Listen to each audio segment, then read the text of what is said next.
Le programme Entre femmes vient pour vous donner la bonne direction pour votre cocon familial, votre travail, vos relations, mais principalement pour votre intérieur. Le but du programme Entre femmes est de vous donner la réponse à votre affliction en vous donnant la bonne direction pour vous donner la vision qui vient d'en haut. On est à l'antenne de Entre femmes.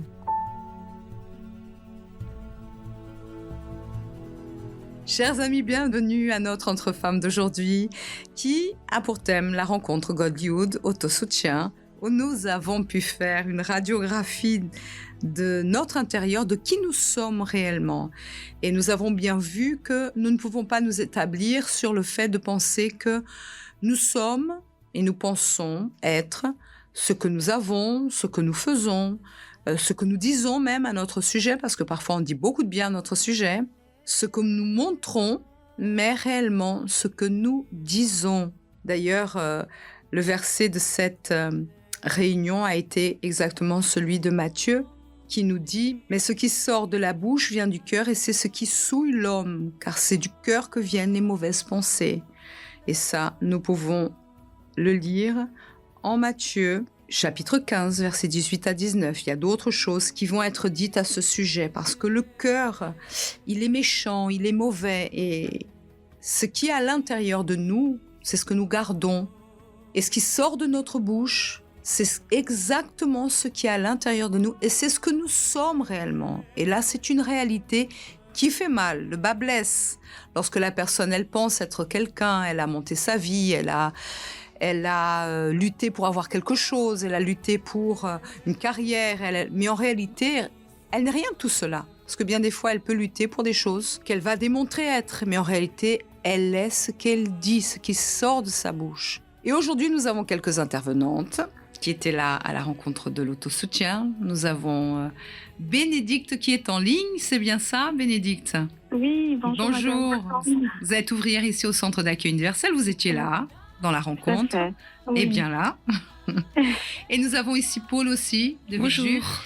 Et nous aurons aussi une intervenante, Madame Élise, qui a participé aussi à cette rencontre de l'autosoutien. Mais on va commencer par vous, Bénédicte, puisque vous êtes en ligne. Dites-nous, qu'est-ce que cette parole vous a parlé? Comment vous êtes vue dans cette rencontre? Parce que bien des fois, on dit beaucoup de choses à notre sujet, surtout qu'on est des personnes de Dieu, qui servent Dieu. Et autour de nous, notre entourage, au travail, dans diverses situations, de penser « mais c'est lui parce qu'il ne connaît pas Dieu. Hein. Moi, je suis comme ça, c'est moi qui suis correcte. » Est-ce que vous êtes reconnue un petit peu dans ce genre de situation? Oui, tout à fait, madame, parce qu'en fait, effectivement, comme vous avez dit, on sert entre guillemets. Et moi, de mon côté, en fait, dans le fond, c'était comme je sers. En fait, je voulais pas entre guillemets voir mes erreurs. Genre, en gros, de savoir un peu ce qui se passe dedans de moi. Exactement. Enfin, je fuyais entre guillemets, je voulais pas affronter cela, et je me disais, enfin, de toute façon, je suis ouvrière, enfin, tout va bien. Je pense que j'ai déjà tout arrangé avec Dieu, mais en fait, en réalité, pas du tout. Il y avait pas mal de choses qu'il fallait que je travaille, qu'il fallait que je lâche prise. Et ben non, parce que je ne voulais pas entendre la voix de Dieu. J'ai continué. Je continuais ainsi, et lors de la rencontre, du coup, Dieu a parlé. Il a parlé, et il a parlé très fort, parce que je ne me rendais pas compte. Enfin, je pense que je me rendais compte, mais je ne voulais pas trop reconnaître non plus. Voilà. Oui, reconnaître tout à fait que j'étais très sentimentale. Je conversais beaucoup, mais énormément dans mes pensées. Enfin, je réfléchissais mais vraiment beaucoup. En fait, au lieu de me retourner vers Dieu, de demander, mon Dieu, enfin, aide-moi, enfin, non, pas du tout. Et moi, je conversais dans mes pensées. Je continuais avec mes émotions, mes désirs et sentiments. Et en fait, Dieu m'a montré, en fait, je devais vraiment me voir, effectivement, vraiment faire une vraie radio et qui je suis, en fait. Et là, et quand je vis ça, en fait, effectivement, c'est comme si... Enfin, c'est comme si, au final, je ne me connaissais pas vraiment. Moi qui pensais me connaître. Mais en fait, non. Parce qu'il y a eu beaucoup de choses. Après, également, Dieu me parlait, effectivement, à travers mon mari. Mais non plus. Je ne voulais pas non plus reconnaître. Je me disais, en fait, il ne comprenait pas. C'est normal, c'est un homme. Mais en fait, pas du tout. Et je suis quelqu'un, en fait, de très dur, exigeant sans m'en rendre compte. Et en fait, et malheureusement, ça a affecté tout. Mais en vous fait, avez reconnu.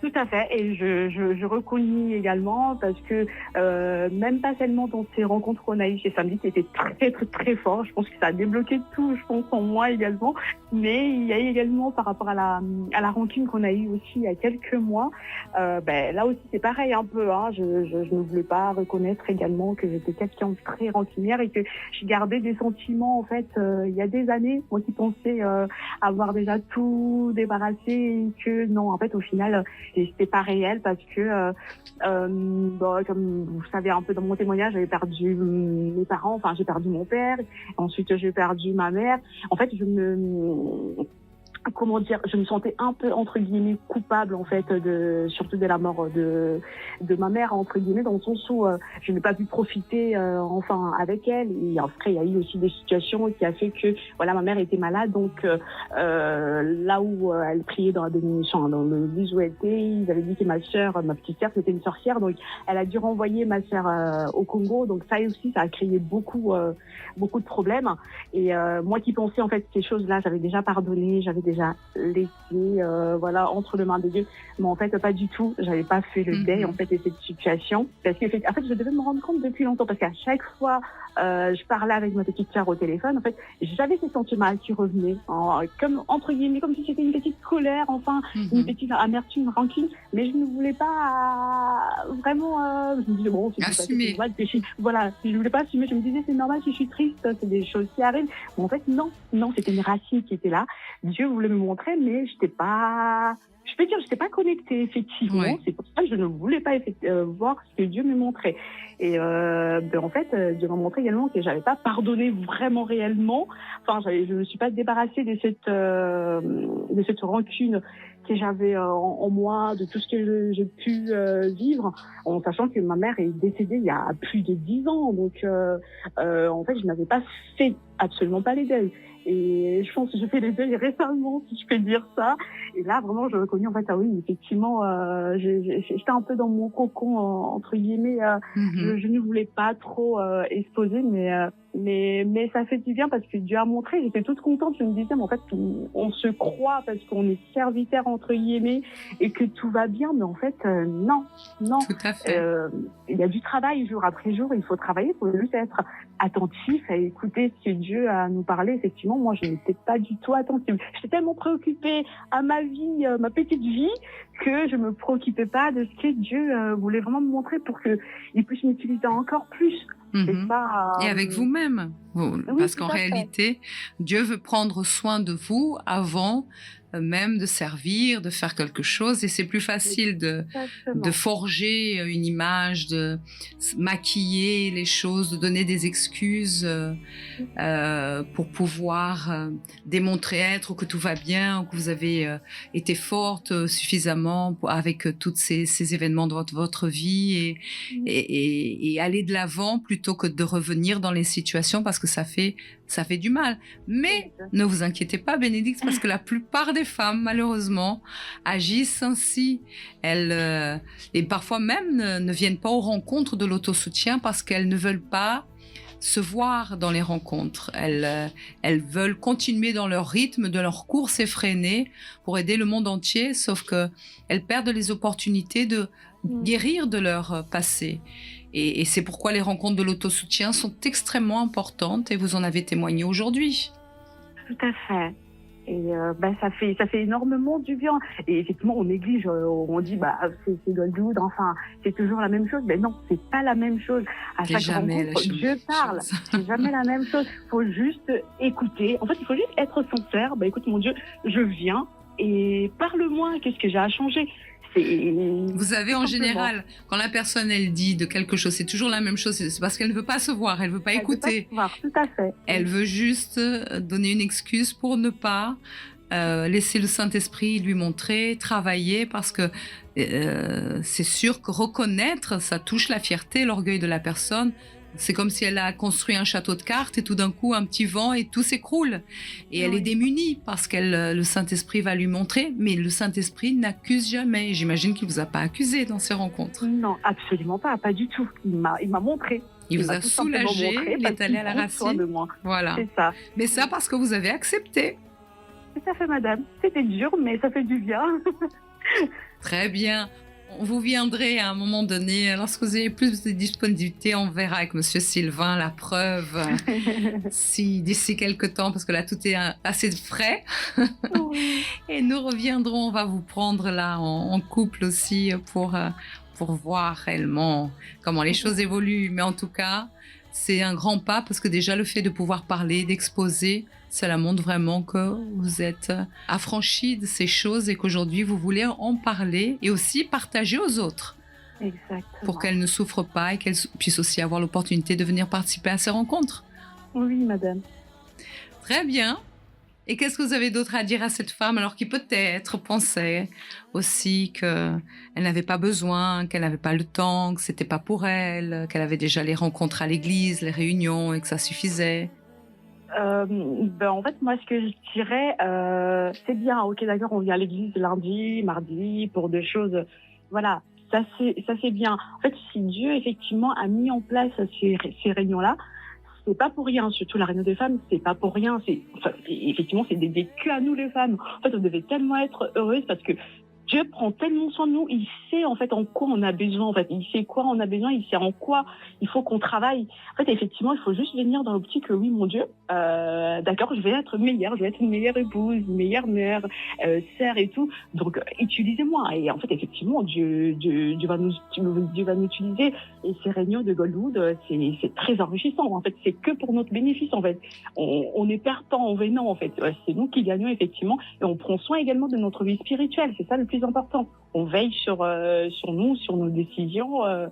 C'est très important. Donc moi je dirais plutôt au lieu de se dire non, j'ai pas besoin de tout ça, oublier un peu tout ça, de faire entre guillemets, de se dire écoutez, aujourd'hui je vais aller un peu pour voir, mais c'est sûr ça sera pas pour une fois, ça sera une vraie bénédiction pour les femmes qui viendront également pour la prochaine réunion.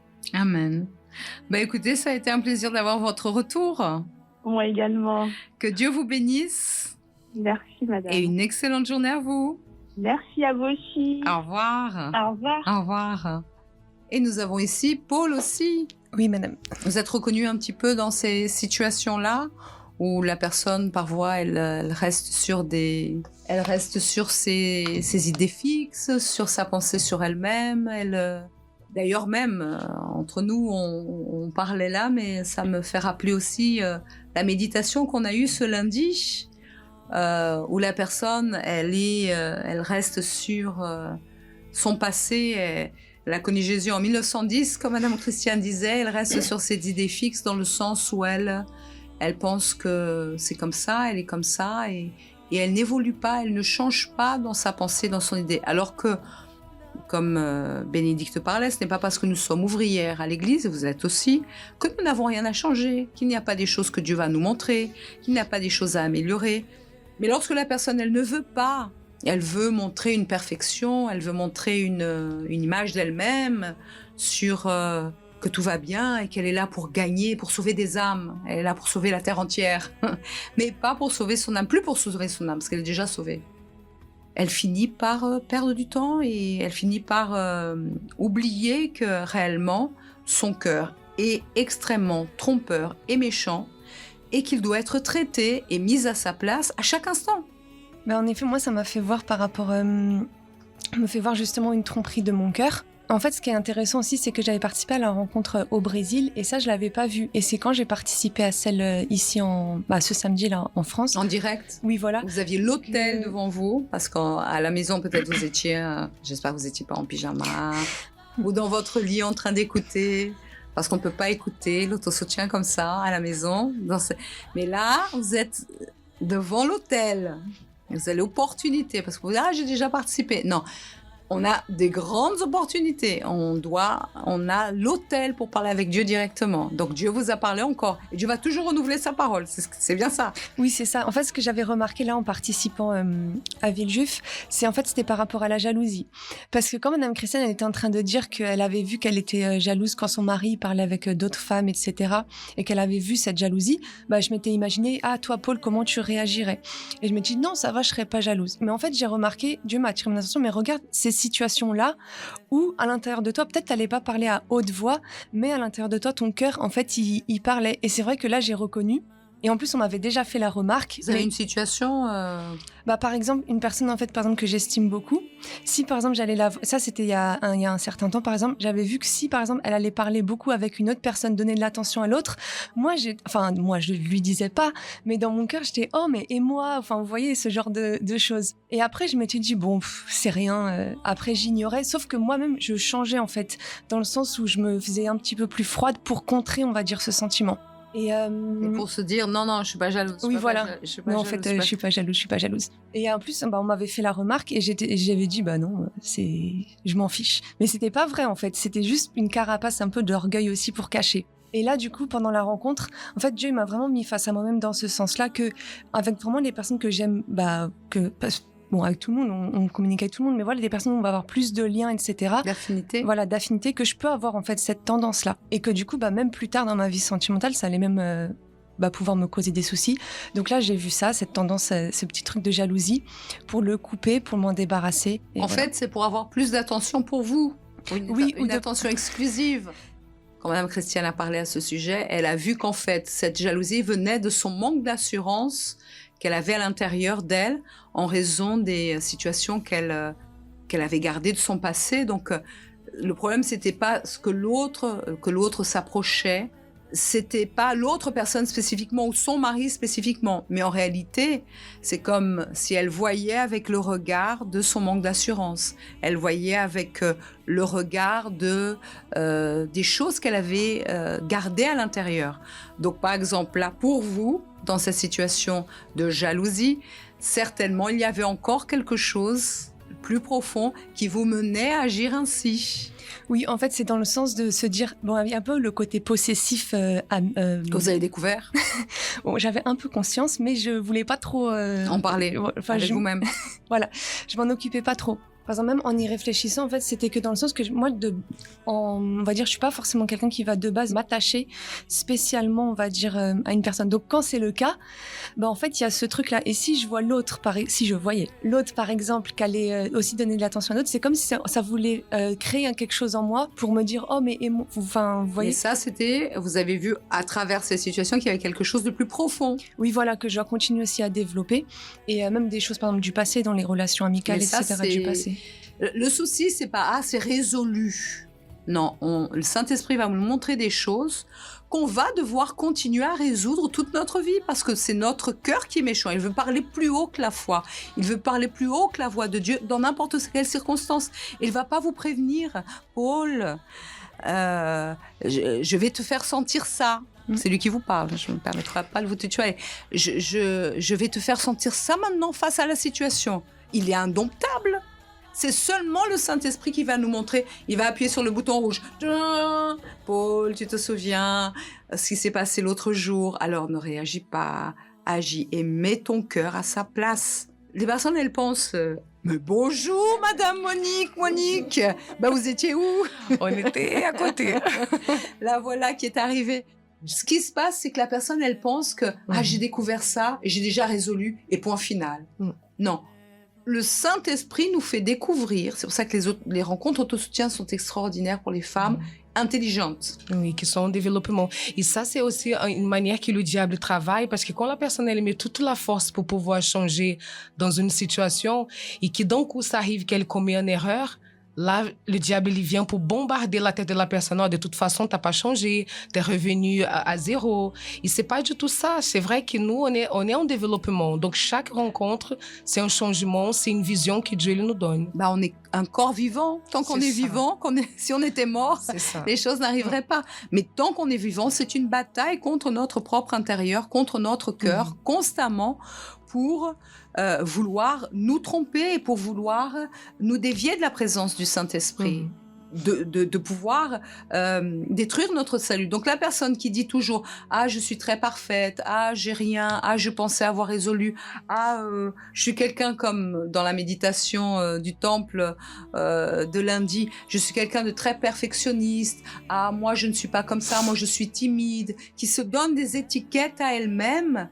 Comment le Saint-Esprit peut changer son intérieur? Comment le Saint-Esprit peut travailler en elle, et elle est en danger constant parce que lorsque le cœur va vouloir la tromper et va la mener à faire quelque chose ou à dire quelque chose ou à penser quelque chose, elle va toujours trouver une excuse pour dire « Ah, mais c'est pas bien comme ça, c'est pas vraiment comme ça. » Mais quand la personne, elle parle dans son esprit, elle parle même des choses aux autres, ou elle va même faire une réflexion. Je sais pas si vous étiez au point de faire une réflexion ou de dire quelque chose, parce que c'était tellement en vous qu'à un moment donné, quelque chose sortait. Parfois, c'est ça. Parfois, vous êtes là en train de parler, etc., etc.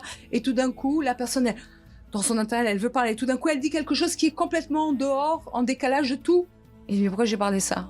Mais parce que c'est ce qu'elle a à l'intérieur, c'est ce qu'elle sentait, elle a voulu le démontrer. Ou la personne donne des commentaires, mais de toute façon, c'est toujours comme ça. Je n'arriverai pas. Ou les choses sont ainsi, ou par exemple dans une situation que peut-être vous étiez en train de vivre, vous étiez avec madame Monique, puis avec une autre, et tout d'un coup, par exemple, moi je vous regarde, vous êtes en train de parler, de toute façon, vous écoutez jamais ce que je dis, la personne est en train d'écouter, ou vous m'aimez pas. Je sais pas, le cœur va parler des choses parce qu'il est tellement... Mais si la personne n'est pas en connexion avec le Saint-Esprit, et si le Saint-Esprit ne réencadre pas, elle va dire des atrocités et des choses qui vont la dévaloriser. Elle va faire une mauvaise publicité sur elle-même. Oui, après moi... Vous avez déjà fait beaucoup de mauvaises publicités sur vous-même. En fait, c'était aussi à travers mes attitudes que je parlais, dans le sens où j'allais devenir froide, en fait, envers la personne. Bon, pendant une petite période, mais j'allais plus devenir froide. Et après, au niveau de... Juste parce que la personne... Non, mais pas tout le temps, madame, quand même. Mais elle est devenue tout rouge. Mais en fait, de temps en temps. Mais en fait, c'était dans le sens que c'était comme une barrière, en fait, que je me créais en devenant froide. Mais sur le moment, après, je redevenais normale. Mais en fait, c'était pas forcément aussi des commentaires, dans le sens où aussi on a la parole de Dieu et on voit qu'il y a des choses qui sont pas forcément agréables à Dieu. Mais c'est comme si on veut mélanger entre plaire à Dieu dans nos attitudes, mais plaire à Dieu avec notre intérieur. Et ça se mélange et au final, on n'est pas agréable à Dieu ni à ceux qui nous entourent. Mais en réalité, au fond, il y avait un manque d'assurance. Oui. Oui, dans tous les cas, oui. Et même si j'allais m'efforcer de forger, on va dire, une image ou autre, ça changeait pas ce qui se passait aussi en moi. Ce qui compte, Monique, c'est ça, c'est que la personne, elle découvre ce qu'elle a au plus profond d'elle-même, parce qu'elle va toujours se trouver des excuses, elle va toujours trouver que c'est la faute des autres, elle va toujours penser que c'est pas sa faute, que ceci, cela, mais en réalité, elle est en train de ne pas évoluer. Elle va rester toujours la même personne, parce qu'elle n'est pas en train de voir qu'elle a un souci dans son intérieur, et qu'en réalité, ce qu'elle est, c'est ce qu'on a dans nos pensées, c'est ce qu'on a dans nos désirs et dans nos sentiments. Et les sentiments vont parler, les pensées vont parler d'une manière ou d'une autre. Les désirs vont parler. Donc c'est ça qui doit être vu. Et c'est qui nous sommes réellement. Parce que si on veut toujours, non, je suis une très bonne personne, j'aime beaucoup les autres, je fais beaucoup de choses, etc., on est en train de se tromper à nous-mêmes. Ouais. C'était fort dans la réunion parce qu'on se voit... Chaque point que madame, elle parlait, même moi, j'étais en train de penser, mon Dieu, je ne suis pas... Comme je suis moche, comme il y a ça, il y a ça, il y a ça, il y a ça.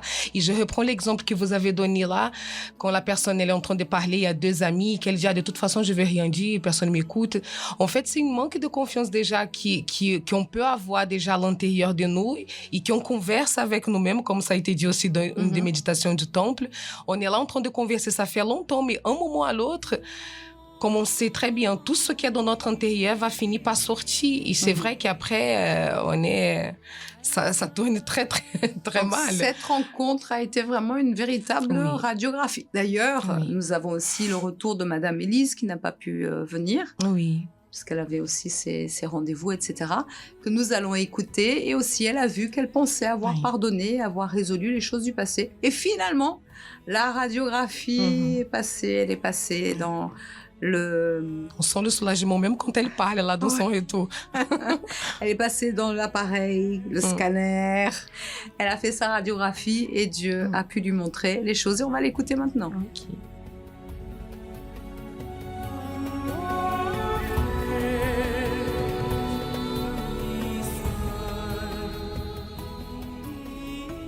Par rapport à cette réunion de cet après-midi, je me suis reconnue dans certaines choses. Par exemple, bon, j'ai des choses enfouies en moi. Depuis de longues années, j'étais toujours colérique, toujours nerveuse, toujours à ressasser le passé. Parce que bon, j'ai eu une grosse déception sentimentale et que j'ai jamais voulu pardonner. C'est-à-dire, je pardonne, je dis que je pardonne. J'appelle la personne, je pardonne. Et dès que des mauvais souvenirs reviennent, hop, refont surface, ça y est, ça tombe dans l'eau. Parce qu'il suffit que j'entende parler de cette personne. Il suffit que je vois les problèmes que j'ai. Je me dis, c'est à cause de lui. Alors, il y a toujours cette haine qui est au fond de moi. Par rapport à cette réunion, je me suis reconnue. Et là, je crois qu'à partir d'aujourd'hui, les choses ont changé. C'est ma décision. Les choses ont changé. Parce que ça ne sert à rien de garder toujours des rancunes. Ça ne sert à rien.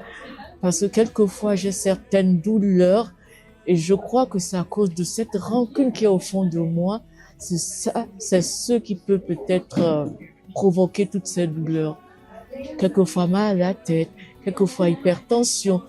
Tout ça, c'est parce que je ressasse toujours le passé. Et là, je me suis dit non. Heureusement que je suis venue à cette réunion parce qu'au fond de moi, je me disais, encore une réunion. Et pourtant, j'ai l'habitude de ces réunions. Mais je me suis dit, il faut aller, Élise. Et voilà. Donc, à partir d'aujourd'hui, la décision est prise. Ne plus ressasser le passé et savoir demander pardon une fois pour tout et ne pas demander 10 000 pardons. Un pardon suffit. Voilà.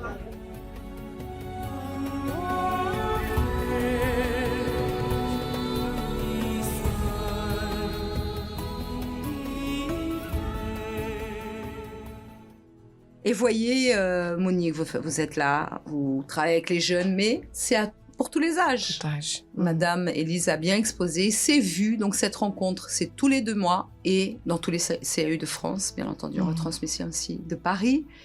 Mais si la personne, elle se voit là, elle s'est même vue là, comme là, Paul, vous êtes là, vous êtes vu. Mais si elle laisse couler l'eau sous les ponts et elle dit « Ah, j'ai déjà vu » et voilà.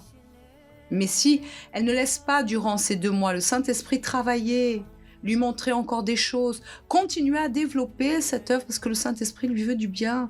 Elle veut dire non, et puis après, ça va être ça. Type, ah, je me suis vue en 1910, comme Mme Christiane dit, c'est fini, j'ai pleuré. Non, le Saint-Esprit, tous les jours, a quelque chose à montrer. Pour notre propre bénéfice, pour notre salut. Sage est celle qui veut que le Saint-Esprit lui montre les choses et ne pas commettre d'erreurs. Qui est sage veut laisser le Saint-Esprit travailler en elle. Ne se braque pas, ne se bloque pas, ne donne pas d'excuses, ne dit pas que c'est les autres. Elle veut se connaître. Mais beaucoup ont du mal à parler sur leur intérieur parce qu'elles n'ont pas ce contact avec le Saint-Esprit. Elles n'ont pas le Saint-Esprit comme meilleur ami pour leur vie. Et elles veulent montrer une apparence et une personne qu'elles ne sont pas. Et elles vont en souffrir. C'est difficile de parler de ce qui se passe dans notre intérieur parce que notre orgueil, il va toujours vouloir prendre le devant. Mais c'est vraiment beau quand une personne est là, à l'exemple de Madame Élise, une dame qui est à l'église, ça fait des années, une femme de Dieu d'ailleurs, qui est là avec nous, mais qui arrive à parler d'elle-même, de ce que Dieu lui a parlé de manière si claire, si simple, comme elle a parlé. Et c'est beau pour nous. On a eu Bénédicte aussi. Exactement. Elle a dit, j'étais ouvrière et je pensais que voilà, excusez-moi de couper, mais j'étais ouvrière, parce que comme elle était en ligne tout à l'heure, et je pensais que c'était déjà bon, que j'étais parfaite ou qu'on n'avait jamais rien à dire à mon sujet. Et que je devais continuer. Mais son mari parlait, les situations parlaient au travail et les choses... Tout parlait, et on pense que tout le monde a tort. Mais de choses qui sont à l'intérieur qu'elle avait gardées depuis le décès de sa maman et même avant. Ça fait 10 ans. C'est ça. Monique, 10 ans. Oui. 10 ans que la personne, elle se forge une image, et les méditations, l'autosoutien, la parole de Dieu, le Saint-Esprit veut traiter cette personne, et cette personne reste sur ses positions en pensant « ça suffit ce que j'ai conquis un mariage, j'ai conquis une position d'ouvrière, j'ai mon travail, je suis en train de construire ma maison, j'ai réussi mes études, et ça c'est ce que je suis ». Alors qu'en réalité, parfois même, elle est motivée à étudier, à choisir une carrière pour prouver quelque chose. Pas parce qu'elle veut glorifier Dieu, mais pour montrer qu'elle a réussi, qu'elle est capable, pour se venger encore d'une voix qu'elle a écoutée dans le passé. Il faut qu'elle soit libre d'elle-même, de son intérieur. Oui. Et disons que le Saint-Esprit était là en train de supporter. Elle dans son cas, mais nous dans notre cas, chacun avec son cas. Et comme je disais par rapport au retour aussi des bénédictes de Madame Élise, c'est beau quand on parle de ce qui est à l'intérieur de nous, parce que c'est beau pour ceux qui sont de Dieu. Et qui va critiquer, va regarder avec des mauvais yeux, sont des personnes qui n'arrivent pas à faire ce qui... Tout à fait. Ces gens qui ont donné le témoignage font, qui avoir ce courage de parler de ce que Dieu lui a fait dans leur intérieur, et qui c'est une œuvre encore qui continue. Mais il faut cesser de se braquer, n'est-ce pas, Paul? Et parfois, la personne elle-même garde une position, une manière de parler, une manière d'agir. Non, moi je suis comme ça. Elle se forge un personnage. Elle se forge une idée d'elle-même. Mais tout d'un coup, la personne, elle se forme. Non, moi, je suis une personne très calme. Non, je suis une personne très paisible. Non, Et tout d'un coup, quelque chose arrive. On appuie sur le bouton, même le Saint-Esprit permet. La personne explose du rien. Et personne ne la reconnaît. Mais bon, Paul est devant moi. Mais c'est Paul. C'est elle. C'est sûr. Oui, et c'est pour ça que c'est important, même quand on participe aux rencontres, de ne pas aller avec soit un a priori sur nous-mêmes, ou venir avec ce qu'on fait, comme la réunion elle disait, de venir avec ce qu'on fait, ce qu'on dit, ce qu'on pense, ce qu'on montre, mais juste de venir avec notre intérieur, en fait. Parce que sincère, de mettre son cœur, sa vie, son âme sur l'autel. Maintenant, tu parles ce que tu veux, non ce que je veux écouter, mais ce que tu veux, parce que je veux me connaître. La personne, elle veut se connaître, elle veut être meilleure, elle veut être pour Dieu. En étant enfant, par exemple, j'ai jamais eu vraiment d'amis. Enfin, à chaque fois que je peux avoir des amis, mais amis proches vraiment avec un lien. Par exemple, mes amis, au fur et à mesure que je changeais collège, primaire, lycée, etc., j'ai jamais gardé de relation en fait. Ni avec votre famille, trop de liens, d'exposer les choses, de parler. Ni d'exposer, etc. Et après, je vois aussi que ça peut être un lien aussi par rapport, comme vous parlez du manque de confiance, par rapport à la valeur. C'est comme si l'autre il nous donne de la valeur, et quand on voit pas qu'il nous en donne plus, parce que c'est pas vrai, c'est qu'il nous donne toujours, mais qu'il donne aussi de la valeur à quelqu'un d'autre, on se dit, je sais pas si vous voyez. Non, je vois très bien. C'est parce qu'en fait, quelqu'un vous donne de la valeur, vous êtes possessive. Oui, vous vouliez vous raccrocher. Non, c'est pas un peu, c'est beaucoup. Vous voulez vous accrocher à la chose. Non, qu'à moi. Oui. C'est comme les enfants, qu'à moi, à moi. Et après, quand il y a quelque chose, la personne, elle se sent en danger. C'est comme si elle allait perdre cette attention. Mais c'est là que le bas blesse. Parce que toute cette attention, Dieu nous la donne constamment. Et là, quelle est la valeur que je donne plus à une amitié ou une attention qu'à Dieu? Parce que Dieu est là pour nous donner cette attention constamment. Mais en plus, ça rééquilibre tout, parce que justement, quand on va dans ce sens-là, de se concentrer sur la valeur que Dieu nous donne, en fait, on va dire cette attente de valorisation qu'on peut avoir envers l'autre, ça diminue, parce qu'en fait, la valeur que Dieu nous donne, ça comble, ça remonte, je sais pas comment dire, mais... Ça comble tout. Oui, voilà. C'est comme si dans l'intérieur de nous, on a une jauge, un seau qui a besoin d'être rempli de valorisation. Quand on essaie de remplir avec quelqu'un d'autre, c'est pas trop ça, mais quand on se concentre sur la valeur que Dieu nous donne, ça le remplit complètement, et on est bien au final. Et ça, Monique, comme il y a beaucoup de jeunes filles touchant la vie sentimentale, c'est terrible, parce que lorsque la personne elle a dans son passé des manques affectifs, des souffrances et des choses qu'elle ne traite pas, qu'elle ne reconnaît pas, elle peut devenir possessive, maladive, et ça peut devenir une catastrophe dans la vie sentimentale. On a d'ailleurs les rencontres de la femme forte que nous aurons ce jeudi, qu'on va continuer. Et parfois, la personne, elle se sent forte, même assurée, parce qu'elle a réussi, elle a trouvé quelqu'un. Mais si elle ne résout pas son intérieur, et on aura 7 points qui vont être bien développés, et elle a ce côté possessif, maladif, Et c'est sa raison de vivre, c'est d'avoir trouvé quelqu'un et que cette personne l'aime et que cette personne s'est intéressée à elle, mais elle n'a pas résolu son intérieur. C'est une catastrophe. La personne, elle va fuir. Oui, elle va toujours demander quelque chose qui, même elle ne sait pas ce qu'elle est en train de demander. Elle ne connaît pas sa valeur, raison pour laquelle il y en a beaucoup qui se soumettent beaucoup des choses aussi qu'il fallait pas se soumettre. Il fallait des personnes qui, des fois, sont dans des mariages, dans des situations qu'il ne fallait pas se retrouver dans cette situation, mais elle accepte. Ou sinon, même si le mari ou la personne qui est à côté veut tout donner, mais la personne, elle n'est jamais contente. Parce que comme elle ne sait pas ce qui se passe dans son intérieur, c'est impossible de combler une personne comme ça. Il y a des situations terribles où parfois on voit que la personne, elle est avec quelqu'un qui est violent, qui est maladif, qui ne la respecte pas, qui a d'autres femmes. Parfois, la personne ne se marie pas avec elle, ou oui, une vie contraire, comme on a déjà eu même des témoignages, même là, quand on était aux îles, on a eu beaucoup de femmes là qui témoignaient dans ce sens. L'homme a même une autre épouse, et elle devient la maîtresse. Elle a un enfant, 2 enfants, 3 enfants. Elle vit pas, elle est esclave de ce sentiment, de ces miettes, l'attention que la personne lui donne, mais comme elle ne traite pas son intérieur, et en général, c'est des personnes qui sont anti-réunion de Godlywood, des personnes qui sont anti-travail avec les femmes, thérapie. La personne, elle fuit de tout. Mais pour elle, c'est normal d'être la maîtresse d'un homme marié et qu'elle ait 1, 2, 3 enfants et qu'il vienne comme un étranger à la maison et qu'elle vit comme ça, c'est normal. Je suis bien, j'ai des miettes. Mais un peu de valorisation, mesdames, s'il vous plaît. Et ces rencontres, elles ne sont là pas pour nous crucifier, pas pour nous faire du mal, mais pour aider. Et parfois, la personne a même une idée fixe de vouloir quelque chose de la vie de l'autre, d'être possessive sur la vie. Il faut que la personne, elle soit traitée. Comment Dieu peut se satisfaire ainsi de nous si nous gardons ces profils?